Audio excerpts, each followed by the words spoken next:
Hey everyone, thanks for watching How To Pixel, and in today's video, I'm going to be showing you the full behind the scenes of the 2023 Halloween light show. So, let's get started.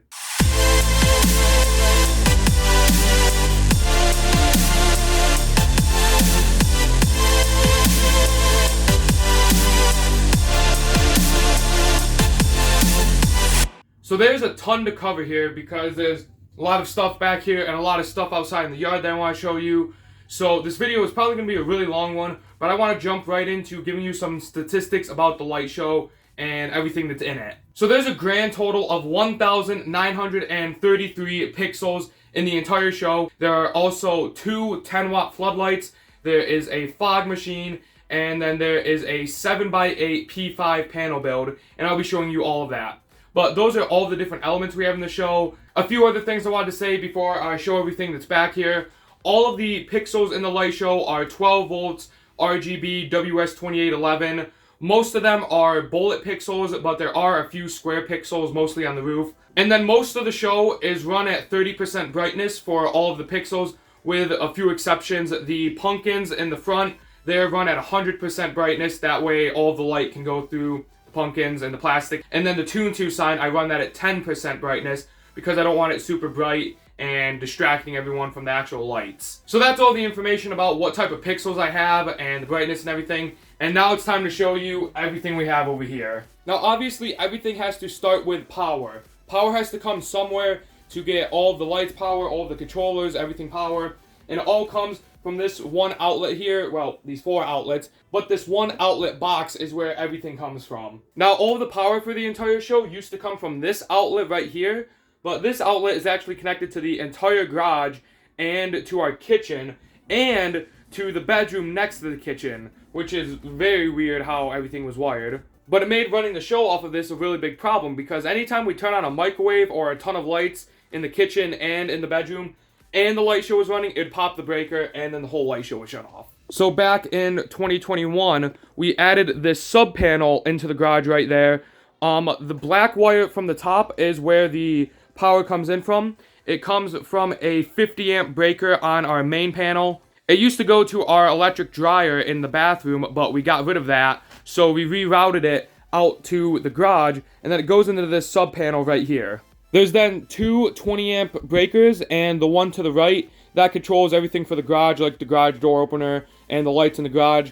But the 20 amp breaker on the left, that goes to just this outlet right here. This outlet is the only thing on that 20 amp breaker. So now I could run up to 20 amps for the entire light show and not pop a breaker. But with this year, when we got the fog machine, I did some testing with my kilowatt meter. The way this works is you plug this into an outlet, then you plug whatever you're using on it, and you could see how many volts, how many amps, watts, whatever, and see how much it's taking. The fog machine will actually take up to 7 amps for quick periods of time when it's heating up, and the screen takes an additional 5 amps, and then the light show takes another 2 or 3 amps, I think. Maybe it's a little less than that. But I'm already starting to inch close to the 20 amp limit, and I don't want to have to put another outlet out here. So that's another reason why we're not running the fog machine for the Christmas light show. One, because it's not really Christmassy, and two, even if I was to, I'd probably start getting very close to breaking the limit on how much power this sub panel can put out. So now I know where the power comes for this outlet, but now let me show you what is plugged into here and where everything goes. The first thing is this plug right here. This goes to the network switch up here. So the network switch is always on. And this is where all the Raspberry Pis and the controller plugs into, so it can get internet data. And they can also talk to each other. That plugs into here. And then the next thing I have are these two smart plugs. This is the name of them. I don't know how to say it. I got these, I think, 3 years ago, maybe a little more. I don't recommend buying them now because I cannot find them anywhere. If I wanted to get more smart plugs, they don't sell these anymore. I don't know what happened. So if I got a new smart plug, it'd be on a whole different app. So if I ever need a third smart plug, I'm probably going to get rid of these two. But the way these work is I can control them from my phone, from our Alexa, from my computer, almost any smart device. And I could set timers on here for when to turn on and off the power. So I can have the power turn on 10 minutes before the show. It'll boot up everything here. And then I can have it turn off 10 minutes after the show. That way it gives it time to turn off And then there's also a button on the side which allows me to turn everything on and off myself. So these are pretty nice. The only problem is they can only run up to 10 amps off of each one. So you obviously can't plug this into your microwave because it blow up. So I cannot control the whole show off of one of these, especially now with the fog machine, because of how much power it takes. So this smart plug right here powers just the controller box in the yard and the fog machine, which is about a total of 8 amps. So only the front yard is controlled by this smart plug because of how much power the fog machine takes. The second smart plug powers everything else. It powers all the controllers back here. It powers the screen, and it powers all the lights on the roof, on the front of the house. So this one takes, I think, about 7 amps. So this orange extension cord just goes straight out to the yard, and then this white one goes into the surge protector where everything else is plugged in. Now, I will say, I ran out of outlets on the surge protector, so I had to get this splitter to plug into the surge protector. I know there's probably going to be a few of you that are going to go straight down to the comment section and say, yeah, that's not safe. This is hopefully just temporary for the Halloween light show. I ran out of outlets because I had to add an extra Raspberry Pi, which I'll talk about in a second. But first, let me just talk about where all these cords go to. This first orange extension cord right here goes to the roof controller box. So anything on the roof, the singing faces, and the roof outline, and then eventually in the Christmas time with the snowflakes, that all goes to this extension cord. This second extension cord, this is currently not being used. This goes out to where the tree will be for Christmas, and I wanted to hook that up now, so I have it out of the way. And then this final green extension cord right here, this goes out to the panel right in front of the garage, which I'll also show in a second. Then this next black cord, this goes into the controller box right here, where I have my main F16 V3 from Pixel Controller. This cord right here that plugs into there, this goes to the FM transmitter and gives power to that so I can broadcast onto the radio station. And then the second outlet has the splitter plugged into it, like I said, and it has two plugs for the two Raspberry Pis. One goes to this Raspberry Pi right here, and the other one goes to the Raspberry Pi right there. Basically, I was only going to have one of these plugged into the outlet, and I was going to have one Raspberry Pi controlling the entire show.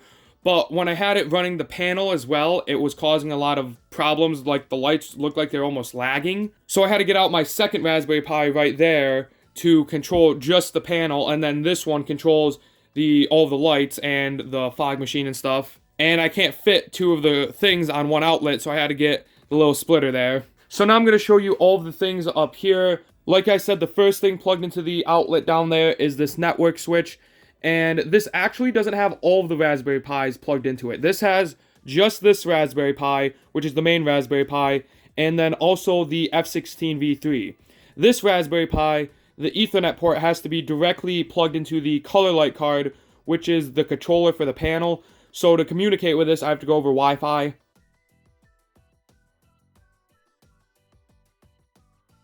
So this Ethernet cable, and there's also another Ethernet cable running down the back. They go into this giant blob that I taped up, and then plug into here, into the network switch. The Ethernet cable that I have coming out of this Raspberry Pi goes down onto the ground, and let me try and show that. It just goes down onto the ground, along with the green extension cord, and it just goes out the garage door underneath it right there, right into the screen. And then there's a lot of loose wire, and that's because if we ever need to get in the garage, we move the panel out of the way, which I'll show you in a second, and that gives you the extra cord to help move it out of the way. And then you can get into the garage and grab whatever you need to.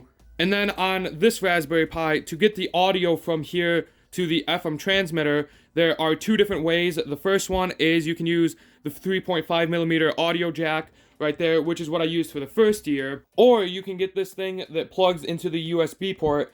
This is a sound blaster, and the way it works, you plug it into the USB port, then it gives you a headphone jack, and so input and output jack, a microphone, and then the output sound jack. This makes the audio quality a lot better and a lot louder. And everyone was like, oh, you should get this. This works amazing in your show. In the first year, I only used the 3.5mm audio jack, and I'm like, that's fine. But then I decided to try it out, and I do not regret my decisions. It made the audio sound so much better. So I really recommend you get this. It's like $20, maybe even less on Amazon. And it is the Sound Blaster Play 3. I think they have like a Play 4 now or some other version. I don't know how that works, but I know the Sound Blaster Play 3 still works great. So this plugs into the USB jack, and then over here I have the 3.5 millimeter audio cable plugging into it. It goes around the back to help make it look neat. And then it plugs into the audio port on my CZE-05B FM transmitter. This is a really great and really cheap FM transmitter. If you're looking for an FM transmitter, I highly recommend this one. This is the best one for the cheapest price. I got it for I think $80, maybe $90. I think it was around 80. But it was on sale at the time. So I think now it's like $120, but it's still super cheap compared to the other ones. And it allows you to save the radio station on there. So when I disconnect power to everything and power it back up, it automatically remembers the station. I don't need to come out here and reprogram it. So that's a really nice thing about this. It also has 2 power settings for how powerful it is. It has 0.1 watts or 0.5 watts, which is plenty enough. I leave it on the low power setting, and it goes a pretty long ways down. You don't need to be transmitting where you can't see the lights. If I have it at the higher power, I can hear it way down the road. And there are some laws involved for how long or how far you can transmit for, so I left it on the low setting. And then you can also adjust the volume for how loud it is outputting. You can't put it up too loud, because if you do, the audio will start clipping and sound staticky, so you have to find the loudest level you can without making it clip. And then it also came with this little antenna. It's perfect. Like I said, I highly recommend this transmitter if you're looking for one. The CZE-05B. And then the final thing we have out here in the garage is the main controller box. This receives data from the first Raspberry Pi right there. And let me show you the inside. It is an F16 V3 with the differential expansion board hooked into it. There's actually not too many lights plugged into the actual F16 V3.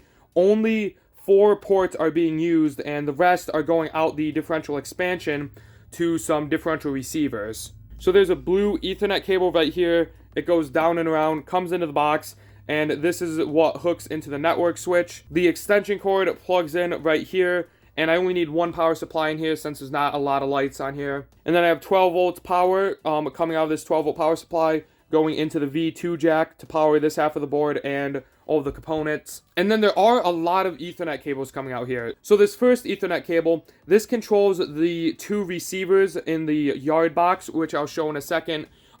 Technically only one of them is being used for Halloween. The second one won't be used until the Christmas lights get put up. This yellow Ethernet cable, this is going to go to the Christmas tree box, the Mega Tree. So this one is not being used currently. It just goes out and goes to nothing. And then this third one, this goes to the roof box. So anything on the roof is controlled by this Ethernet cable. There's also 2 receivers in that box, but only one of them is being used for Christmas. And then this final Ethernet cable right here goes into the bottom Ethernet port on the side to give DMX data to the Fog Machine, since that's what the Fog Machine uses. You'll notice that there is some tape, some duct tape around it holding it into the Ethernet port, and that's because I accidentally snapped off the clip that holds it in, so it can just fall right out. So I had to put duct tape so it doesn't fall out and the Fog Machine doesn't randomly stop. But that's everything in this controller box. This is the main one. Like I said, it gets data from the Raspberry Pi and then sends it out. And now let me show you where all of the cords go. So right here, the Ethernet cables are super long. These are like a 75-foot one and a 50-foot one. I don't know why I have such long ones, but I zip tied it all together to make it look nice. And then the 4 data wires that actually have pixels running right off this controller come out here, along with all the other Ethernet cables and all of the extension cords right there. They all come down over here into this giant mess of cables. I have some connectors here, the Raywu connectors, that I have my extension cords plugged into for the actual data wires for the lights. And one of them, I think for the door it might be, I don't remember. There is a data booster for one, just because the lights weren't working for some reason. This is the only part I couldn't make neat. I ran out of clips to hook it on the wall and zip ties. So I just left everything in that mess. And then if we go down a little lower, all of the wires go out this little hole we have next to the garage. There's, I think, like 7 or 8 wires that go out. This green extension cord that you see, it goes out the garage, then wraps back around and comes back in. And then it goes just down here, and then back out over there. That's because I was undecisive whether I wanted the extra cord outside or inside. So I just left it wrapping back around in here. And that black cable is the Ethernet cable that goes into the screen. So all the wires go out there, and now I'm going to take you outside and show you where everything goes and everything we have outside. So out here, I'm going to talk about the screen last, and I'm going to get started with everything we have in the yard. So first, coming out of the garage, we have what I like to call the highway of cords. Literally every single cord comes out here, and most of them go down that way, and they're all zip tied or taped together. So the first thing is this data cable that comes right into the garage lights, and there's also a extension cord and an Ethernet cable which go up there, and I will show that in a second. But this data cable goes right into these lights, and this plugs right into the controller, and these are the garage lights, using the regular Boscoyo strip, nothing thick or fancy. These are bullet pixels, and I have them spaced at 4 inches apart. All the lights on the house using this strip, and all the lights that go around the roof up there, they're all spaced at 4 inches apart. And the reason for that is I didn't have enough money to make 3 inches apart when I first started the windows. So when I added the garage and the roof, I didn't want to make it different by making them 3 inches. But if I ever do get to upgrade them, I'd like to move them to 3 inches because I think 4 inches is a bit too far. But this goes up here, and we just have it screwed right into the house. Next year, we are going to have to find something else because the siding is getting done, and I don't want to get ruined. But goes up here, then I have the strip at a corner, and it goes down there. Then you have a corner right there. The strip continues down all the way to the ground, and then it ends right there. There's nothing there. There's not even a pigtail on the end because there was no reason to solder one on if this wasn't going to be plugged into anything. Moving on, I'm going to talk about where all of these different data cables go. These aren't Ethernet cables or power cords. These are just cords that plug directly into the controller box in the garage. The first one comes up here to the windows, which also have the regular Boscoyo strip, 4 inches apart with bullet pixels. The bullet pixels are a little hard to get to sit flat against the house, but it's not that big of a deal. And on all the windows, on the tops and bottoms, I have the Chroma trim, which is a bit thicker for horizontal parts, so it keeps it from bending as much. So the wire comes up in, goes down around this way, up the window, over the top, and back down. After that, it has a pigtail on the end, which goes into this super short wire, and then goes into this pigtail, which goes around this window. And then it finishes here, and there's nothing plugged in there.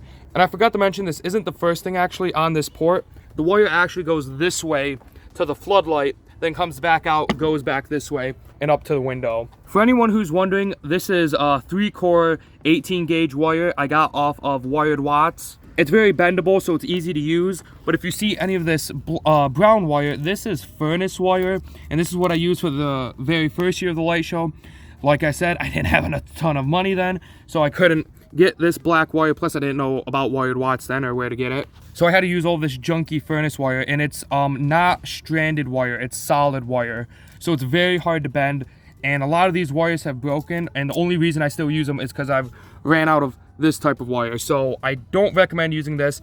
Get the wire, the 3-core 18 gauge wire, anywhere you can. Wired Watts is where I got it by the foot for a pretty decent price. I think it was 23 cents a foot. Another thing we have plugged directly onto the controller are these pumpkins. There are 4 of them total. There's one here, there, and then the other 2 are down there. To make these pumpkins, what I did was take a total of 50 pixels and cut them up. So there's 2 strands of 13 and 2 strands of 12. So this either has 12 or 13 pixels in here, and they run at 100% brightness, and it's enough to light it up. These pumpkins are somewhat see-through, so the light lights up the entire thing and it makes it look pretty good. They actually didn't used to be this color. They used to be this orange, but then they got burnt by the sun after being out here for months, so they turned yellow. This pumpkin comes out into a data booster, goes down a little short wire into that pumpkin. I don't know why these needed data boosters, but they were acting very funny. When I put in a data booster, it fixed it. I think it's because the very first year we had these pixels inside of actual pumpkins, so they got filled with like water and stuff, and they've always been acting a little funny, but when I put a data booster in, it usually fixes most of the problems. So it comes out of there, then goes into this pumpkin, comes out of here into another data booster, and then goes down there to the other 2 pumpkins, and those ones don't have data boosters. Next, we have another data wire that comes off the highway of cables into the door right here. Same Biscoyo strip screwed into the house with a 4-inch gap between each of the pixels. 12-volt bullet pixels. Goes up around the entire door, and I have chroma trim at the top and then screwed up there. Then it comes down here into another wire that then goes to the 2 windows and the floodlight. I had to use another one of these brown wires because I ran out of other wires, but this comes from the door right there, goes into this window. Still the same thing with chroma trim on the bottom and tops and regular Biscoyo strips on the side, 4-inch spacing. Goes down around up there, up, around, down, and then comes into this wire, which comes out into this floodlight right here that shines up here where the spider is. And this is once again another item that needed a data booster after it, and I don't know why, when it's going through this little short cable right to this window. I've been having tons of problems over the year with this window. I've been having tons of problems with this window over the year with flickering, and then recently a pixel died over here. So you'll see these are greenish pixels, and then we have these 3 blue pixels where I had to put in new pixels.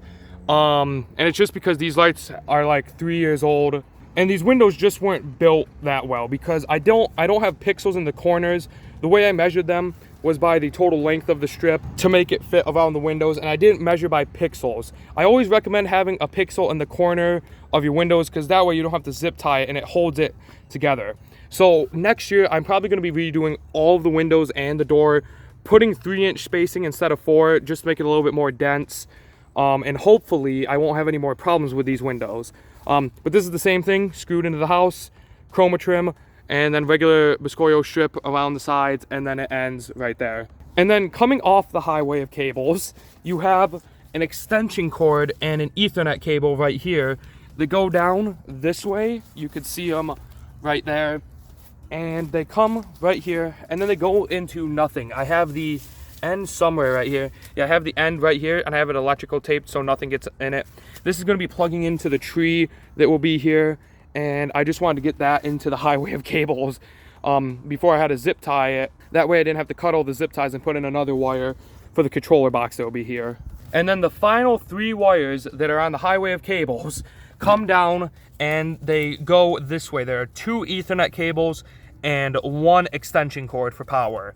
They come down this way into the yard, into this controller box right here. Well, one of the Ethernet cables do. The power comes into this splitter right here, where I have the controller box plugged in right here. And then this is the plug for the fog machine.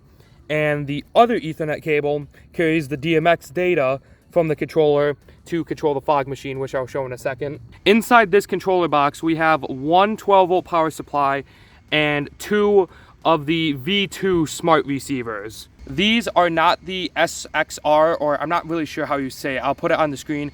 These are not those type of receivers. These are the older ones, but they still work fine. I have the Ethernet cable coming up into the first one right here, and then this Ethernet cable takes it to the second one. For the Halloween show, I only need 1 in here, but for the Christmas show, I need the other one, so I decided to wire it all up while I put this out here. This box really should have 2 power supplies in it for when Christmas time comes, and I thought I had another power supply, but I never ordered one. So everything in the yard just gonna be ran off this 1 power supply.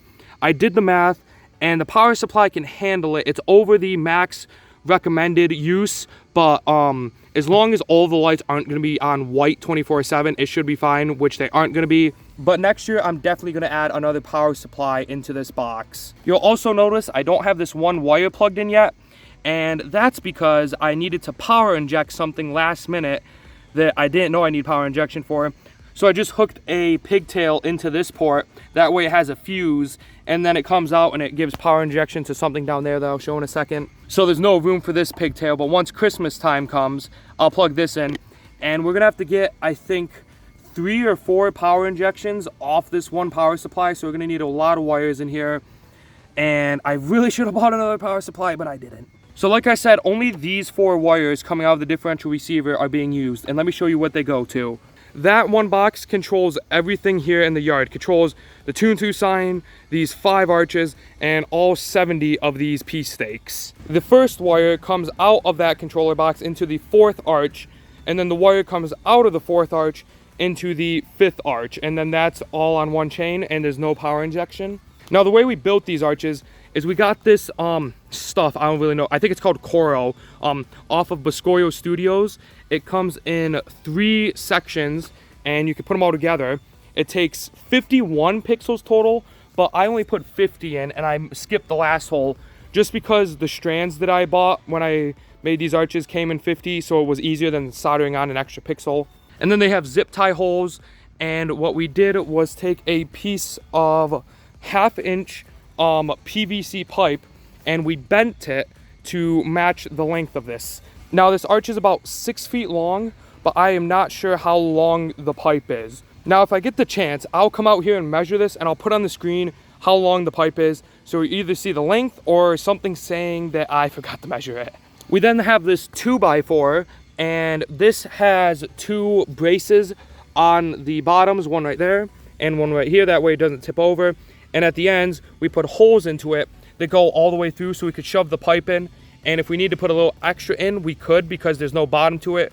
And then we just zip tied this to the PVC pipe. And speaking of PVC pipe, I forgot to say how we hold up this controller box.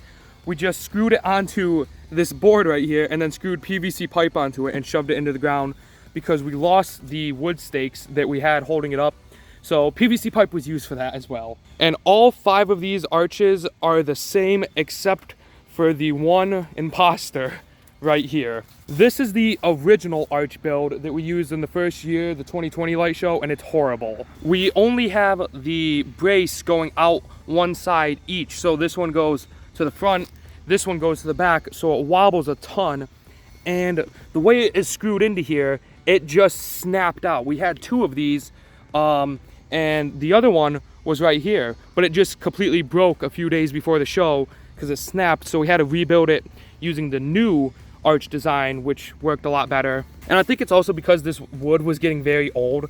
I don't think it's pressure treated, and it was just like breaking. And this arch will probably be rebuilt next year if it doesn't break before Christmas time. Now, since this arch is so wobbly, I have a stake on the back leg, that way it doesn't wobble as much. But the data chain for this comes out from the controller box, goes into the what would be 3rd arch, comes out of here, goes into the 2nd arch, comes out of here, and then goes into the 1st arch. Then once it comes out of here, it has a pigtail into a little short wire and goes into this Tune2 sign we have, because we really needed to replace the old Tune2 sign. This Tune2 sign has 191 pixels in it, and it's custom made from Boscoyo Studios. Since this chain is so long, we do have power injection on the end, and this is actually not the end, this is the beginning. We have power injection on the end here, and it goes into this wire. This is actually a data wire that we just used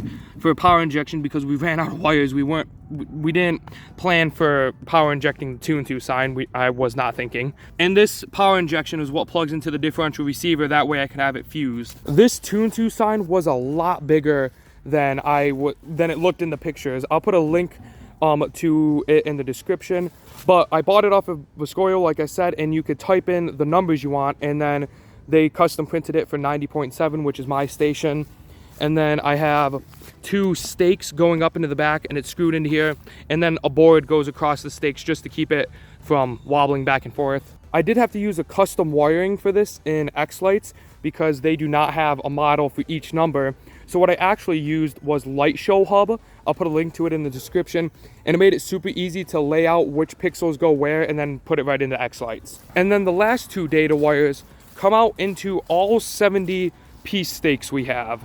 We have 30 piece stakes on one chain and then 40 piece stakes on another chain. So the way I have these laid out is they're mostly in 4 rows, but I tried to keep them a little bit crooked and not aligned. That way they didn't block each other. The way the wiring is for it is this piece stake, and then that piece stake, then that one and that one. That's one half, and then everything else is on the other half. The data comes in right through this cord. This is a cord from Wired Watts already made. I think it was 5 foot length. Plugs into the controller box, goes that way down through this row, then over to this row of piece stakes, comes down, goes to that piece stake, and then goes to that piece stake, goes down there, then goes to the final row and comes out right at this piece stake right here. These piece stakes, I have a whole separate video on how I made them, so if you'd like to check that out, I'll link it right there. But to quickly talk about it, each of these have 5 pixels, and this is Coro from Holiday Coro. It came in, I think, 6 feet lengths, and I just cut them, so they were the length I wanted. And then the pixels are from Reiwu. I think they have 10 piece stakes in each of them, and they have 5 pixels in each piece stake. Then it comes with 3 feet wire already on. That way I didn't have to cut and solder them all myself. But you can check out the linked video to see the full way I built these. And since this section has 40 piece stakes, 40 times 5 is 200. So I did have to put a power injection at the end, since it was a little bit over what I normally go for how many pixels on one strand without power injection. But then the last 150 don't have a power injection, and this is the final piece stake on that chain. And then the very last thing in the yard is this fog machine right here, which was a very last minute addition to the light show. I think it was about maybe 4 weeks ago, I was at Spirit Halloween and I saw a bunch of fog machines, and I thought it'd be so cool if we could add one to the show. And they were pretty cheap, but I didn't know how I'd control it because it had a remote, and there's no way I can get that to work with a controller. So I looked on Amazon and I found this super cheap one. It was about $130. It's from Rockville. It's the R1200L, and it has 7 DMX channels built into it. So I could hook it right to my controller, and then it runs amazingly. My last video, I talked a little bit more about it. I unboxed it and showed how I programmed it. So if you'd like to check that out, I'll link it right up there. And then finally, we have the good old Bridgeport's Brightest Lights sign that we've been using every year. It used to be in the front of the yard. Then it got moved up to here where this arch wasn't, because there was only 2 arches there, then 2 here. And now we added a 3rd arch to complete them. And I just hooked them between the arches using zip ties on each corner. So that's everything in the yard. And the final thing is the roof. Wait a minute. Why are there snowflakes on the roof already? Well, don't worry, we're just getting ready for Christmas. So yes, up here on the roof, we have these 6 snowflakes already up. But those aren't running in the Halloween light show. We actually just put them up the other day, so they're ready to go when Christmas time comes. One less thing to do, but they're not even plugged in here. These are the 3 cords for them that would be running on this differential receiver, but they're not even plugged in. So let me talk about this whole controller box right here. The Ethernet and power cable that come from the highway of cables down there come up around the gutter and underneath the roof lights, which I'll show more in a second, into this controller box. The one power cable powers both of these 12-volt power supplies. I have the power coming in the first one and then jumping up to the second one so that you can control up to two off of one power cord. The top one is for just the snowflakes, and then the bottom one under there is for everything else on the roof. By everything else though, there isn't a lot more up here, just the roof lights and these 3 singing faces. These are Christmas singing faces, but I actually turn them Halloween colors, and I make them look evil by turning on this pixel, this pixel, this pixel, and everything below it. So it looks like, or no, it's actually this pixel, and this pixel, and everything below it. And then it makes it look like evil eyes. So at night they look like Halloween bulbs, but during the day it looks a little weird because it's Christmas bulbs, but yet there's Halloween stuff everywhere. And then in this controller box, I have 2 different differential receivers. This one is the version 2, and then this one is the SRX1, and this is version 4, and there we go, now I know the name, SRX1. The Ethernet cable comes into this one, then jumps from this Ethernet port to this one for the other one. And then each singing face has its own port, and then the roof is on its own port. These singing faces are the 36-inch Decor chroma bulbs from Biscoyo. I'll put a link to them in the description. And I got a red, a green, and a blue one. And the way we hold everything on the roof, besides the roof lights, I'll get to those in a second, is actually by sandbags. Shout out to Lights on Jacob Lane, a light show that used to be running not too far away from me. He gave me the tip to use sandbags a couple years ago because I didn't know how to get anything on the roof without screwing it in, and I really didn't want to do that.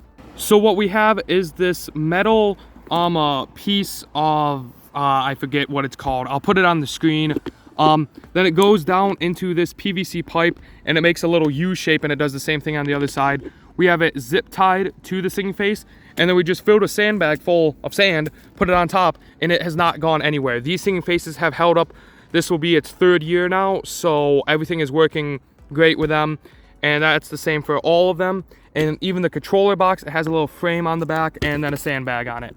So a wire goes to this one, and then a wire comes from the differential receiver to the second one, and then another wire from the differential receiver to the first one. The roof has 420, no, it's not that much.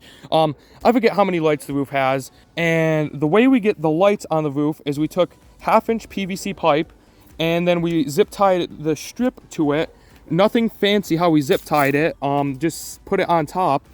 And then for the sides and the top, we had clips that went underneath the shingles, and the shingles held them in fine.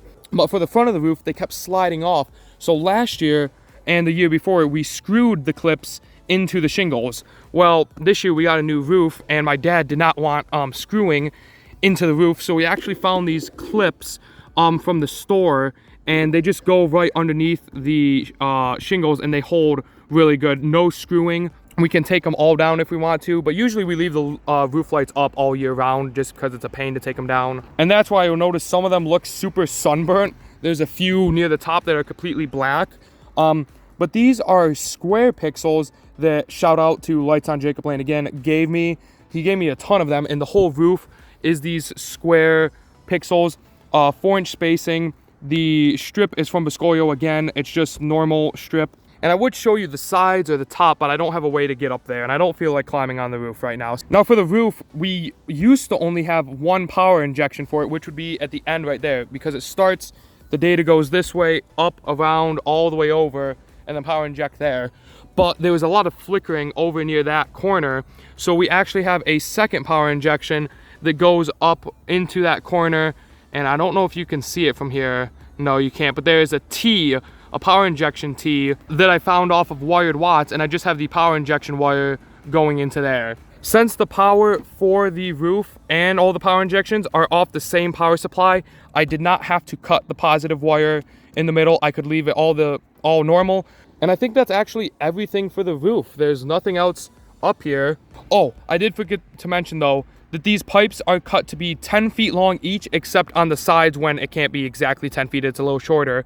And then there's also a pigtail we soldered on between each segment.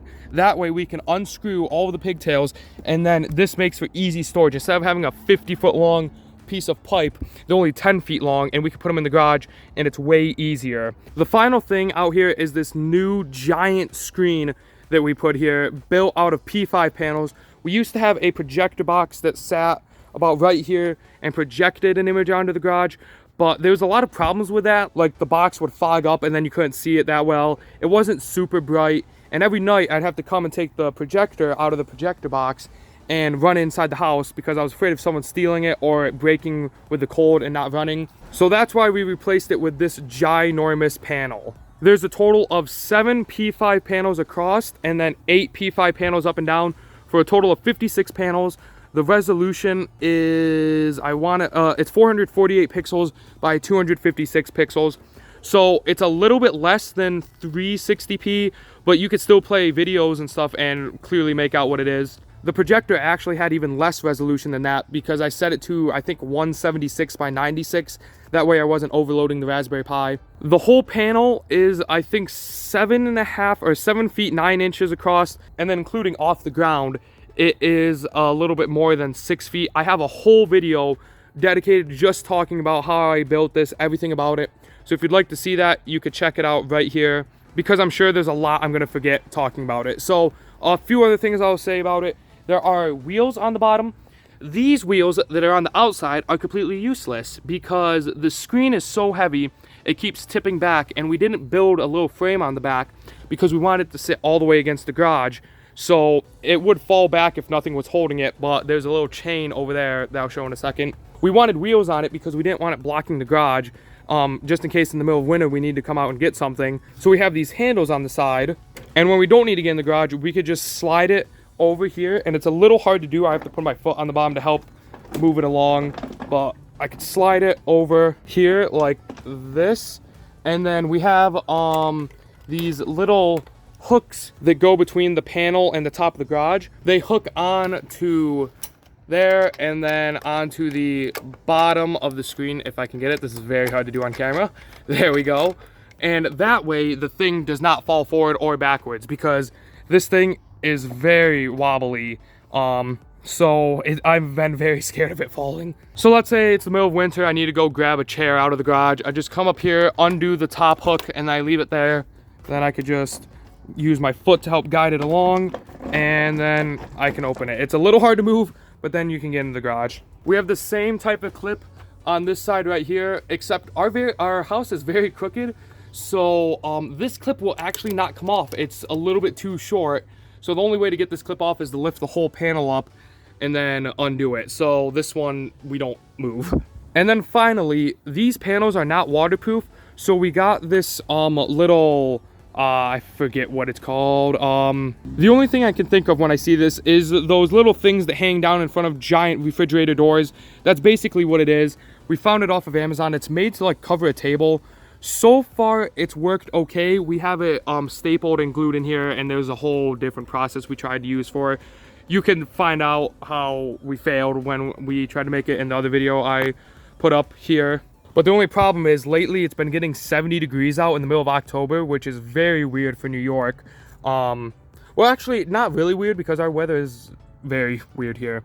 And this actually stretches when it's hot. So it stretched out and then sat on top of the panel and almost like melted itself onto it. And then it caused a ton of problems. Like you can see right here, the panel covering started falling off. If you look on the side, you can't really see it that well with the light, these little like squares that go around each pixel, they're not supposed to be that high off of the panel. And the only way I could solve this problem is every day come out and put a sheet over top the entire panel. But it's starting to slowly get cooler out, and hopefully during the winter it should be winter temperature, and I won't have to do that. But if you want to find out anything else about this panel, I go over literally everything in that video, so I recommend you check that out. But that is everything out here for the Bridgeport's Brightest Lights light show. So that is the entire behind the scenes of the 2023 Halloween light show. I know there's a ton of stuff, but when Christmas time comes, there's going to be even more lights, candy canes, mini trees, wreaths, ton of other stuff that I'm going to get to show you. One thing I forgot to mention when I was talking about the panel is I forgot to say what is controlling it. I know I said at the beginning of the video, but when I was talking about it specifically, I forgot to say there's a Color Light 5A-75B panel controller. That's what's running all of the panels. And I also have a video explaining how to set that up. I'll put it on the screen somewhere. I don't know which side it's on, but I'll put a little card up. I tried to include every detail of the entire show, but I'm sure I missed something. So if there's anything I missed that you want to know, whether it be from like a single prop or something from the whole thing, something from back here that I didn't talk about, please let me know in the comments and I'll try to respond as soon as I can. Next video, we have something pretty awesome coming up. I got my F16 V5 in the mail, so I did an unboxing for it, and I checked it out, ran it for the first time, looked at the user interface, which has changed a ton. So many new features, but that's going to be the next video, hopefully coming out within a week or so. So stay tuned for that. If you have any questions or comments, which I already said, please leave them in the comment section down below, and I'll try to respond as soon as I can. But other than that, thank you for watching, and I'll see you in the next video.